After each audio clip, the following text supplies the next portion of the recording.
these issues. Thank you, Mr. Speaker. Of course, one of the ways to reduce the backlogs is to reduce or put an end to health tourism in this country, where people come to this country, get the treatment and then nip back to where they come from. So does the Secretary of State think it's a good idea that people entering this country should provide health insurance or be refused entry?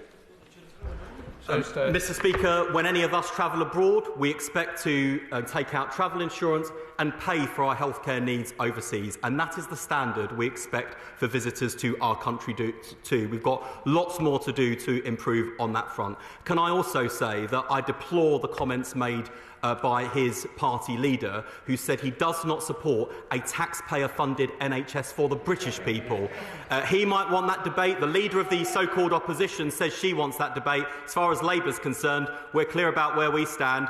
This will always be, under Labour, a national health service, publicly funded and free at the point of use.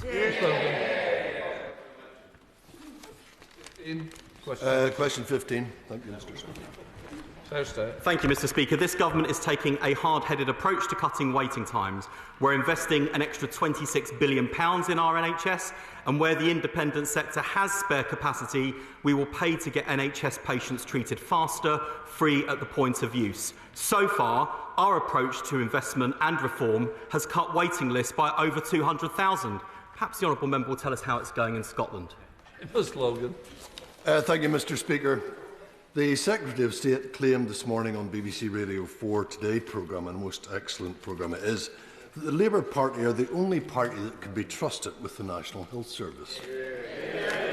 So can he confirm that no aspect of the NHS whatsoever, whether ownership of the estate, provision of specialist services or any other form of privatisation, will be included in the much-promised trade deal between the UK and the United States? No more excuses, Secretary of State. Just give a direct answer to a direct question. Mr. Speaker, I've said it before and I'll say it again. The NHS will be privatised over my dead body.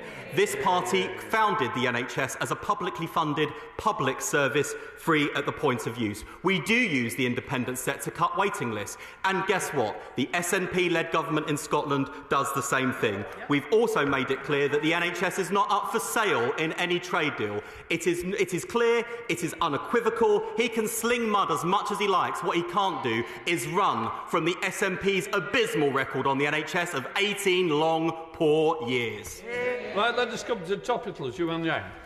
Question number 1, Mr. Speaker. Stay. Straight to topicals.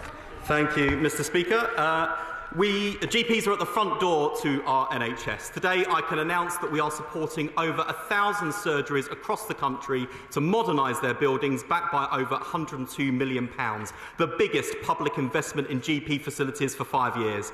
Following years of neglect, this vital funding will create additional space to see more patients, boost productivity, improve patient care, and will enable 8 million more family doctor appointments each year.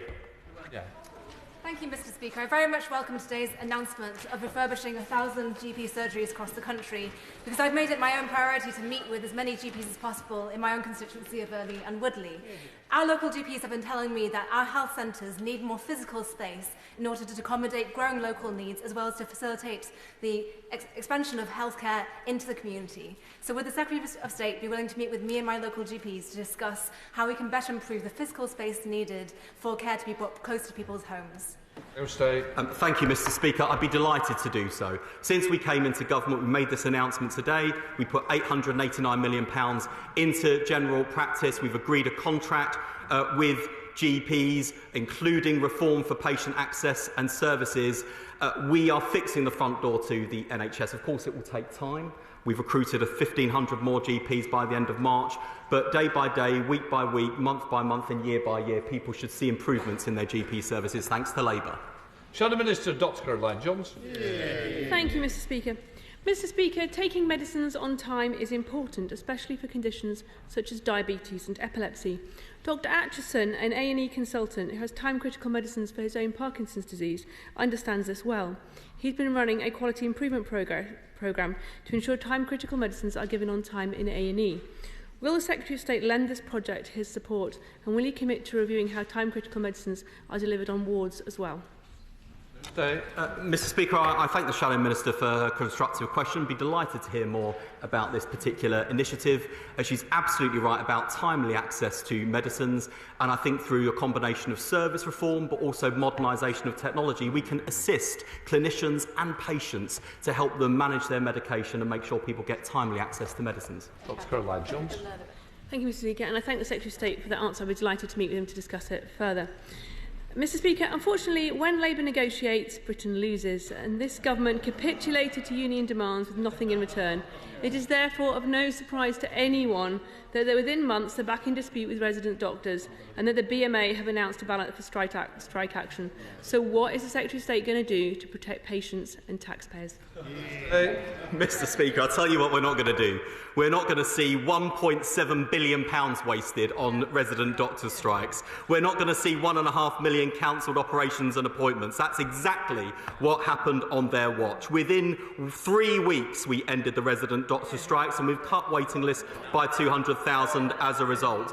As I've said to resident doctors, they will see their pay offer is fair and that neither staff nor patients want to go back to the bad old days of strikes under the Tories. They had an unwilling and incalcitrant government under the Conservatives, unwilling to work with resident doctors. We want to work with them to deliver better care for patients. Mr Richard Quidley.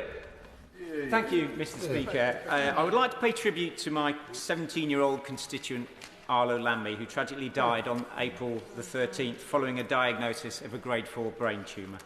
I knew Arlo. He was a fun and bright lad and will be sadly missed. Whilst Arlo's parents, Ellie and Alex, wish to put on record their thanks for the, in their words, incredible and compassionate care Arlo received at St Mary's Hospital on the Isle of Wight, they want to know what steps the Secretary of State is taking to improve NHS access to breakthrough treatments, ensuring that the commercial interests of pharmaceutical companies do not take precedence so that children like Arlo are given the best possible chance of surviving longer from brain cancer. Minister. Thank you, Mr Speaker, and I'd like to add my condolences and heartfelt condolences to Arlo's family. In September, we launched a new series of funding opportunities designed to help increase brain cancer research for both adults and children, and we're committed to furthering our investment and support for high-quality brain tumour research, ensuring funding is used in the most meaningful and impactful way.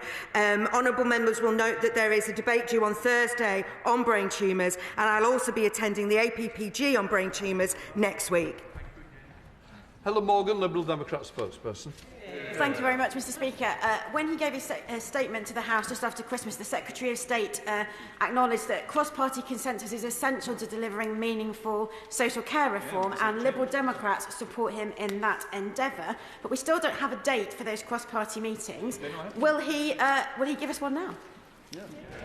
Mr Speaker, dates for meetings with the Commission are now a matter for the Independent Commission. Josh McAllister. Thank you, Mr Speaker.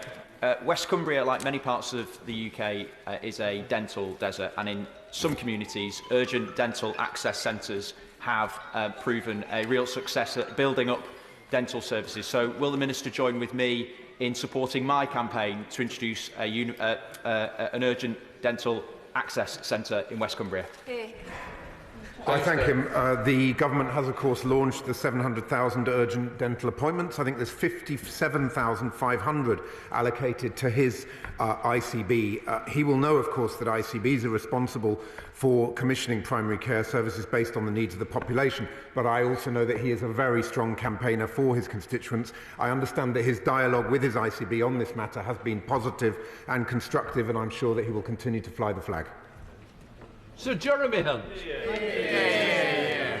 The Chief Executive of the Royal College of Midwives said that the axing of the maternity safety ring-fenced pot would, she said, be a wrecking ball to the efforts being made to improve maternity safety. Just a single or a small group of babies spared lifelong disability will more than pay for the cost of this many times over. I know the Secretary of State cares about this deeply, so will he reconsider? Mr Speaker, the funding is still there, but as many people have urged me, including the right honourable gentleman, we are taking the decision to give more freedom and more flexibility to independent care boards and systems and providers to determine how they can best spend NHS resources on services to improve patient care, safety and outcomes. I think everyone will know that maternity safety is understandably a priority for this government.